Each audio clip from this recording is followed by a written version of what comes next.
Welcome to Knowledgeable Aging. I'm your host, Jason Kotar. Joining us today to talk about Dementia 101 is Kyrié Carpenter. Kyrié is a corporate coach and ageism activist. I saw you waving. She is the co-founder of the Anti-Ageism Clearinghouse, oldschool.info, and the editor of the Changing Aging blog. She is the author of the book Healing Dementia that was featured in the New York Times and has spoken at the International Alzheimer Association Conference and the Eden Alternative Conference. How are you doing today, Kyrié? I'm doing well. Happy to be back with you, Jason. Yeah, very much. I'm looking forward to this. It's our third time together. But before we get started, for those that are joining us for the live webinar, if you have any questions, there's a control panel on the right-hand side. Type your questions in. Time permitting, we will do everything in our power to get your questions answered. So, Kyrié, I'm going to turn it over to you. All right, sounds great. Thanks, Jason. Yeah, so today we're going to be talking about Dementia 101. So this is really going to be a high-level overview. In my work with families and people living with dementia, there's a lot of confusion around that word, around that diagnosis. And so my hope today is to really break some stuff down so that you're armed with information, because I really feel like that helps alleviate fear. So a little background on me. I trained as a psychotherapist, and I did my clinical training working in a long-term care community. And you know, when I had to select a population to work with for my clinical training, I was really drawn to working with elders because I had this idea that unlike other populations, especially kids, I wouldn't be asked to fix anyone, because we all know we can't cure aging, right? Wrong, but that's a whole nother story that actually inspired my thesis about America's giant anti-aging myth, you know, and stuff that Jason's talked about on here with other interviewers. But I was lucky enough to find a training site that believed, like I did, that a person is a person no matter what. And that's a psychotherapeutic orientation called humanism.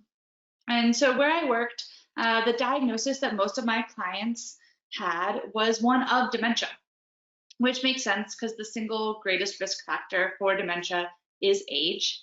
And therefore, working with elders, it is often a diagnosis that we come across. And like other aspects of aging, the way our skin wrinkles, the way our hair changes color, dementia affects everyone differently. But from this humanistic orientation, you know, a person's a person no matter what, there is a perspective of dementia that can be opened where we can hold both the medical realities of the diagnosis and it's a really important word we're going to be talking a lot about here today is this word and. So we can hold the medical diagnosis and be curious about what else is present or what might be emerging for the person living with dementia. And so it's from this humanistic perspective that today we're going to explore dementia diagnosis and offer a foundation in the medical model, but expanding past just the medical model. So first, what is dementia? In the field of psychology, the handbook for diagnosing is called the DSM, or the Diagnostic Statistics Manual, and I'll be referencing that a couple times today. The most recent permutation of this tome came out back in around 2014. And while dementia is still considered an acceptable term for a diagnosis because of its prevalence in modern day speech, in the DSM, so clinically, if I was, you know, making a diagnosis for someone in a chart, dementia is now called neurocognitive disorder. And there's all sorts of types of neurocognitive disorders, from Alzheimer's to traumatic brain injuries, but we're going to get into that a little bit more later. And so there's pros and cons with this name change from dementia to neurocognitive disorder, because a name can be a really powerful thing. Even before this webinar started, Jason and I were talking about, just the power of our word choice. And yes, intent matters incredibly, but word choice really matters too, and what a name says. And to be perfectly honest, I still struggle with the best term for the phenomenon that we're talking about when we say dementia or neurocognitive disorder. The place where I did my training, we called it forgetfulness, and it is challenging to figure out what term actually offers the most understanding and the most dignity. For communication's sake, I right now currently oscillate between the more clinical neurocognitive disorder if I'm talking to folks who are going to be coming from that angle, or the colloquial dementia if I'm working, with a family or something. So let's break down this new name that dementia was given, neurocognitive disorder. Neuro, that just means it has to do with our brain. Cognitive is a fancy way of saying thinking, and disorder, think about it as the opposite of order. It basically just means functioning in a new way. So when we think about this new name, we're going to think about how there's probably changes in the brain, which can be seen from imaging and autopsies.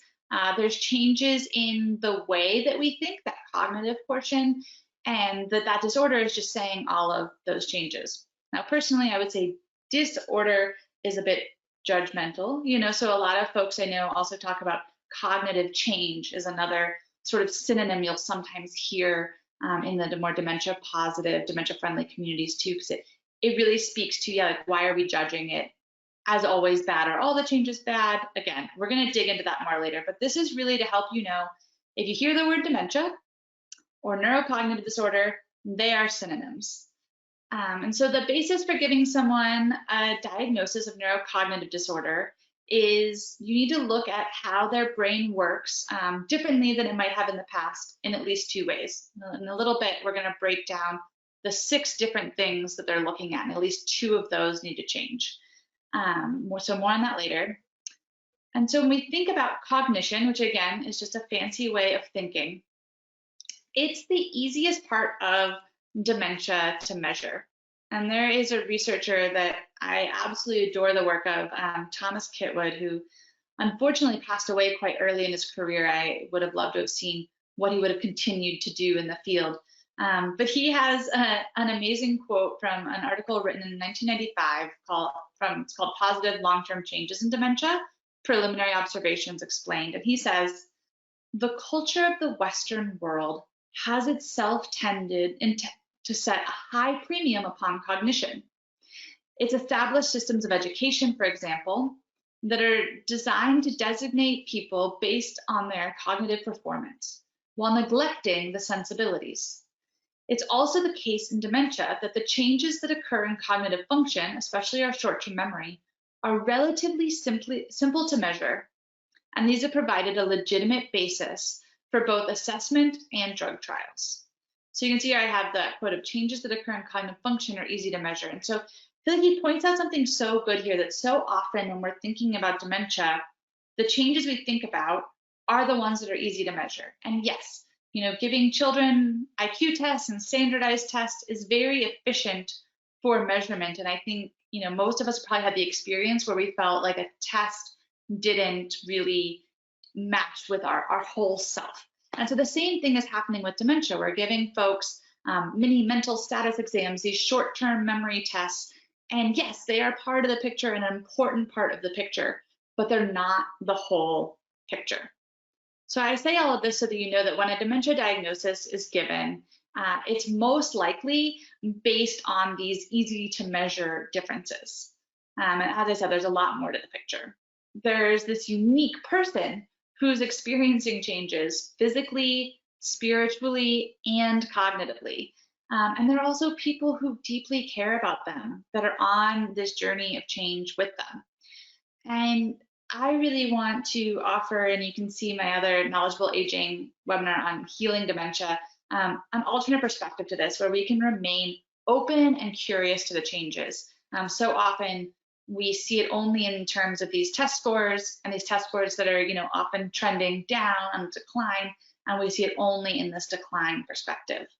And lots of people more and more are arguing that the value of children shouldn't be based solely on how well they do on standardized tests, on test scores, nor, I argue, should the value of elders, and really the value of any of us. Our value should not be based totally on test scores. And I think for most of us, if we take a second and think about that, I don't want my only value to be how many dollars I can bring in, what scores I can make on a test. I am so much more than that. I'm a ritual person who has relationships and feelings and connections and a spiritual life. And, we are all so much more dynamic than things that can be put on a spreadsheet. even though those are a great way, again, they're part of the picture. It's really nice to know how trajectories are and measurements, but too often they get taken for everything. I also want to be really clear that I see daily the challenges and suffering that dementia can bring. I am not a Pollyanna saying this is all rainbows and bunnies, and but again, that word "and" that we talked about at the beginning, I also see daily the joys that can come, beautiful moments of deep connection, learning that can be experienced both from people living with dementia about themselves and about what's possible, and also the people around them. I know people living with dementia have taught me a ton about how to be a better human. Again, more on that in the Healing Dementia webinar. So what I really want to challenge all of us on the call here today is to have a perspective on dementia that holds both the challenges and the joys, not seeing them as mutually exclusive, seeing a decline in short-term memory, but maybe an increase in intuition or some other things. Because dementia right now is a really feared word surrounded by a tragedy narrative, and understanding the experience of dementia can help shift our perspective. So when we don't know about things, the monster in the closet under the bed, the best thing we can do to release that fear is to turn on the light and look. And so that's what we're going to continue to do here today. So it's a bit of an overview of just dementia in general, this new word, neurocognitive disorder, but then how do we get this diagnosis? So as I mentioned, there's 6 domains of cognition that are used to paint a picture of dementia in, again, the DSM, the Diagnostic Statistics Manual. And I'll explain these so-called deficits in each domain. Again, I would use the word change. And I challenge you to think about how these changes can also be teachers. Because again, there's more to the picture of dementia than just cognition alone. So keep in mind, again, that cognition and thinking is just the easiest thing to measure, and therefore it's the basis of diagnosis, but there's a lot more to the picture. So in the phenomenon of dementia, there's 6 domains of thinking, and these are going to change at a different pace for every person. And sometimes depending on which type of dementia you have, which we're going to get into at the end of this webinar, there might be some similar patterns, but I just really want to reiterate that the way that these domains change is going to be absolutely different for every person. It's just really going to depend on a lot of factors. So it's important for both the person experiencing dementia and their allies to really understand these changes. It can be really helpful to be like, oh, that's what's going on. This isn't, anything else. So the first one that we are going to talk about is complex attention. What the heck does that mean? What this means is that the person living with dementia is going to become more easily distracted. They're going to have trouble paying attention in the way that they used to. Multitasking might become a little bit more difficult. And in our fast-paced, media-inundated world, it can be really, really challenging to have your complex attention shift. And so, again, you're going to hear this pattern too, that a lot of the suffering associated with dementia is actually because our world isn't very dementia-friendly. So if we live in a world that has inputs coming in from all directions and is really fast-paced, if it becomes easier for us to get distracted and harder for us to focus, that's going to cause more suffering than if we were in a world that's a little slower and a little more one thing at a time, which is honestly better for all of us. I'm going to tell you from my corporate coaching, multitasking does no one any favors. So if your complex attention starts shifting or someone you love does, start creating spaces where they can go at their own pace, where distractions are limited. And honestly, as I said, this can be really helpful for those of us living with a dementia diagnosis and the rest of us as well. All right, so that's one domain of cognition that we might be looking to change. And again, you need at least 2 of these for a dementia diagnosis. So the next one's executive functioning. So this is the ability to perform tasks, including planning, organizing, making decisions. All of those might become more challenging. So this might become evident in maybe you have a family recipe for biscuits that you've made 100,000 times from memory, and remembering the order in which you do, that you mix all the dry ingredients together first and then you add liquids, those might get out of order or confused in your head. So it's that ability to sort of think ahead in a sequence, to plan, to organize. So again, simplifying the environment can become really comforting. working together on projects can be super empowering. And to just sort of know that as executive functioning changes, this is an opportunity for simplification, focusing on one thing at a time, and really focusing on interdependence. There's also lots of great cognitive prosthetics available to help with this kind of stuff, and when I say a cognitive prosthetic, think of a prosthetic you would use for a limb. So if it's hard to remember the order that a recipe goes in, having it written out can be really helpful. And all of us, no matter what our cognitive ability, use cognitive prosthetics when we think about how many phone numbers do you have memorized now versus how many people's numbers are saved in your phone. So just thinking about what sort of tools can be helpful, Post-it notes around the house to have things step by step. Also, there's lots of things you can do to help alleviate the stress that comes with changes in executive functioning. All right, so the third domain is memory. This is definitely the type of cognitive change that gets the most airtime, most well recognized for dementia diagnosis. In some circles, as I mentioned, dementia is even referred to as forgetfulness. So this is also the most relatable change of the six. We've all at some point not been able to come up with that name or forgotten something, didn't know where we put our keys, lost the remote in the couch. And in memory changes with dementia, it's important to remember that the brain is just no longer remembering things the way that it once did, nor is it learning things in the same way that it once did. For the most part, and not for everybody, but a general trend is that recent memories tend to fade first, again, that short-term memory, and forgetfulness tends to recede back in time. This is more pronounced in Alzheimer's. It's pretty obvious that way, but in general, that tends to be what happens. Time also tends to become more fluid. And what I mean about that is someone might wake up and for them, it might be 1946. And then by the middle of the day, it might be 1972.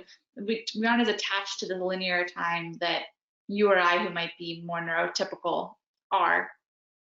Specific details might shift and lose their weight. So somebody who you care about might be referred to as a brother or a son or a husband, because this is somebody who's a male that I care about, and you're just describing that detail. But the fact that biologically they might be your cousin isn't what's important to you anymore. And when memory isn't as steadfast and linear, the only truth really lives in the moment. So when we forget, we learn to be in the moment more. That can be really helpful for both care partners and the person living with dementia to focus on the moment and to really think metaphorically about facts and things. More on that. All right, so number 4 is language. Language is going to shift in 3 ways. The first 2 are the sort of yin and yang of language, termed expressive and receptive. So expressive language is our ability to call up the word we want in a given moment. So as expressive language changes, we might pull up whatever word we can grasp that's most obvious. So for example, if we can't find the word elevator, we might say we want to go in the up, down, up, down. And sometimes, as this progresses to, people might end up having only a handful of words that they're using to express everything. But it's amazing, again, if you listen, we're really good at communicating, and you can end up interpreting language. I worked with someone who only used variations of the word thing, thingy, things, but it was amazing how understandable they still were. So receptive language, again, that yin and yang, is the opposite of that. That describes that when we hear a word like elevator, we know that it's a device that goes up and down. And so it's connecting a word to the concept that it means. So for example, if the word fork doesn't connect in the brain to the object fork, that can be really confusing, but somebody showing you what to do with the fork instead of saying use your fork might still work. Really, really important. These 2 types of language change do not change at the same rate in the same person. For example, a family I work with has, a family member living with dementia whose expressive language changed very quickly. And so she wasn't able to find the words that she wanted pretty early on in her journey, but her receptive language stayed for a very long time. So it's really important that even if someone can't communicate with you using the full range of language, to not think that they can't understand. these change differently oftentimes. And the last one is grammar and syntax. So that's just those structures of grammar and syntax are going to change. All right, number 5 is perceptual motor changes. Oops, sorry about that. We're skipping ahead to types of dementia. So there we go, perceptual motor. All right, so this means understanding what someone sees and has to do with how the brain and eye talk to each other.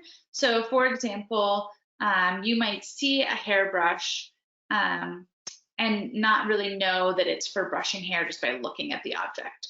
It can be really frustrating when this starts to shift, but it mostly comes from a lack of understanding. So try using curiosity to understand this experience and being really patient. If you notice that stuff's changing with the perceptual motor, seeing where you can still communicate, maybe in language or another way. All right, and finally, number 6 is social cognition. So this is a phenomenon of dementia where there's a shift in behavior.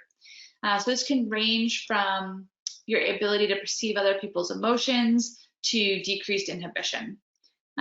With a shift in social cognition, think of it this way: there's less of a filter between our feelings and thoughts and our actions. So we all have this filter going up that's telling us like what's okay to do and not do, and that kind of gets pulled away. And this can be pretty distressing for family members because it can seem almost like a personality change.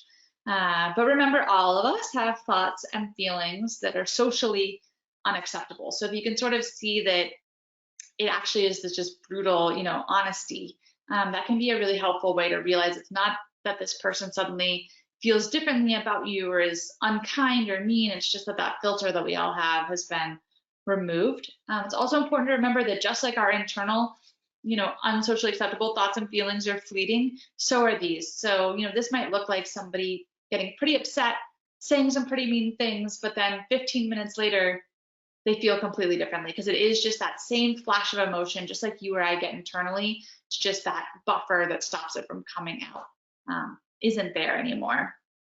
And so it's really important, to just see this as you can, as you're always going to know where you stand in the moment, and it's going to pass. And it also often comes with sweetness too. There is that, more effusive expressions of love from somebody who maybe was held back from that previously. So it's important to remember to just stay in the moment with all of this stuff. There's a lot more on that, but also to remember that these are the 6 ways things change. 2 of these need to change to get a diagnosis. So that's what we're talking about when we talk about diagnosis too. And so we're going to wrap up with, we hear these words: dementia, Alzheimer's, senility, forgetfulness. Are they interchangeable? Are they not? Well, yes and no. So dementia, as we said, equals neurocognitive disorder. And then there are subtypes. So I feel like the most common thing is dementia and Alzheimer's, which is the first subtype we're going to talk about, are not synonyms. Alzheimer's is a type of dementia. So it is accurate to say someone with an Alzheimer's diagnosis has dementia because it's a subtype, but not everyone who has dementia has Alzheimer's. That's important to know. Alzheimer's is the most common form of dementia. It's also the most well-known. And it's important to, and why am I even breaking these down? I want to say too, it's not to label or to stigmatize, but it can be helpful because these different types follow similar trajectories to be able to share care practices. So Alzheimer's is named for the person who discovered what's believed to be the cause, while Alzheimer's, plaques and tangles in the brain. Although the exact cause is still unknown, that's a whole nother subject. It's thought that Alzheimer's is inherited genetically. There is some correlation there. And diagnoses are always given for probable Alzheimer's because you need an autopsy to find the actual plaques and tangles. Another subtype is frontotemporal dementia. This type is named for the part of the brain that it affects, the frontal lobe. Frontotemporal dementia seems to appear suddenly and then progress gradually. There are both behavioral and language variants. The behavioral variant is distinguished by that last, when we talked about, there's a lot of disinhibition and changes in social behavior. And the language invariant results in dramatic changes in language, ranging from speech production to word comprehension. So thinking back to our 6 domains of cognition, you can see where frontotemporal is there. There's Lewy body disease. This is similar to Alzheimer's in that it's named for the suspected cause, Lewy bodies in the brain. Lewy body is marked by there being hallucinations. It's really important to know these are not psychosis and should not be treated with antipsychotics. Antipsychotics actually increase, they're very bad for people living with Lewy body and can make outcomes much, much worse. Although they're often given to treat it because people mistake the hallucinations for psychosis.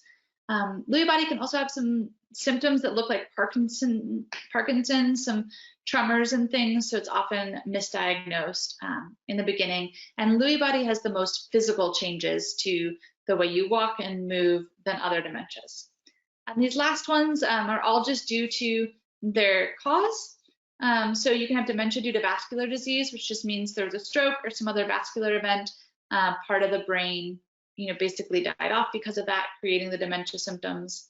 Due to a traumatic brain injury, substance or medication induced. So again, brain trauma due to use of substances or medication, from an HIV infection, a prion disease, Parkinson's disease, or Huntington's disease. So it's very important also to just know that every person living with dementia is unique, and so is their experience. Understanding these broad categories can help us to coordinate care, to understand and to talk about things, but that's where it should come from. It's really about being with the person in the moment. And I hope that this helps you at least to have a little bit more of understanding. I hope we looked under the bed a little bit and the monster's a little less scary after that. And with that, we have a couple minutes left, so I'll turn it back to Jason to see if you have a question or two. Thank you very much. Thank you, Kyrié. Lots to take in. You had mentioned the diagnosis. Is there a professional or set of professionals or that somebody should go to for this diagnosis? Yeah, I would say, you can start with your primary care doc, and then from there, you can move, they'll help get you referrals to the right person. So you're gonna, just depending on you're gonna work with, you can have, you're gonna be working with a psychiatrist or psychologist who's gonna be doing those mini mental status exams, short-term memory tests, and then also probably a neurologist who's gonna be doing more of the brain scans and stuff. But I would say start with your primary care family doc, or if you happen to have a geriatrician you're working with, they're the best. Start there and they'll help get you connected in your area with all the right people to get the different testing and things. Very good. Kyrié, if somebody's watching this and they were talking about the what was it again, the six domains of cognition? Six domains, yeah. And they say, well, I have a family member that has 2 of these, but their family member lives away from them, and maybe this family member lives alone. What do you recommend they do? Yeah, I would say, start to talk to the family member.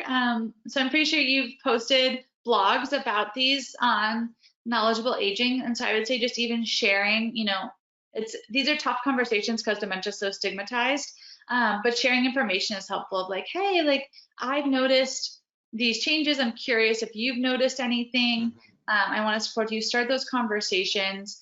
And then I would also say look into organizations like Dementia Friendly or Dementia Action Alliance in your loved one's area, because those are going to be people who are going to be able to help connect you with support. Because if someone's living away from you, they're going to need a lot of that, emotional support, again, because dementia is so stigmatized in our culture.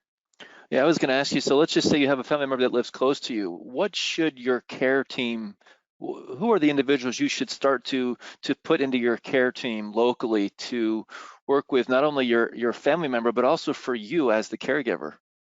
Yeah, absolutely. So honestly, with my background as a therapist, I'm a really big fan of therapy. I highly recommend, having a therapist working with you as a family can be really helpful, because this is tricky stuff to talk about, and having somebody help hold that space. With families I've worked with, in a coaching capacity even, sometimes the most helpful thing is that once a month we're all talking. And these are conversations that are tough to have. So I would say get support around that. plug into support groups so that you know you're not alone with this. Again, Dementia Friendly and Dementia Action Alliance are going to be great places to go to find those. And then I also recommend starting to build out your professional care team sooner rather than later. So finding a home care company, and starting with, I recommend folks, even when you're first noting what would be called like mild cognitive impairment, first noticing little changes, get a personal assistant. But someone who's trained as a CNA that is going to be able to be with you on that whole journey. Again, like we talked about with memories receding, the sooner you can make relationships with someone, the better chance that that person will make it into that long-term memory. And it's going to be much more comforting later on than feeling like a stranger is coming into your home. When you do need help with getting dressed, getting showered, these things that are really intimate, it's nice to have that be somebody who you already have a deep relationship with. And with those early changes, like an executive functioning and things, it can be really nice to have, like I said, starting with someone, from a home, work with a home care company, but having them first come in as basically a personal assistant. And then leveling up the care from there. If you look at the research, the outcome for, there's a big, a lot of people feel like I need to take care of my loved one, whether it's their spouse or their parent. And if you look at the health outcomes for the primary family care partner, they are not great. So I highly recommend bringing in some outside help, or if you have a big family and can create a care team from a big family, awesome. But do not try to do this alone. It's not meant to be done alone. It's going to be a lot better for you and your loved one if you bring in a whole team. Absolutely. One last thing, Kyrié, if you don't mind, taking your therapist background. As you mentioned, this could be a devastating diagnosis for a family. Are there any words of comfort for somebody or a family that's going through this with somebody that they love?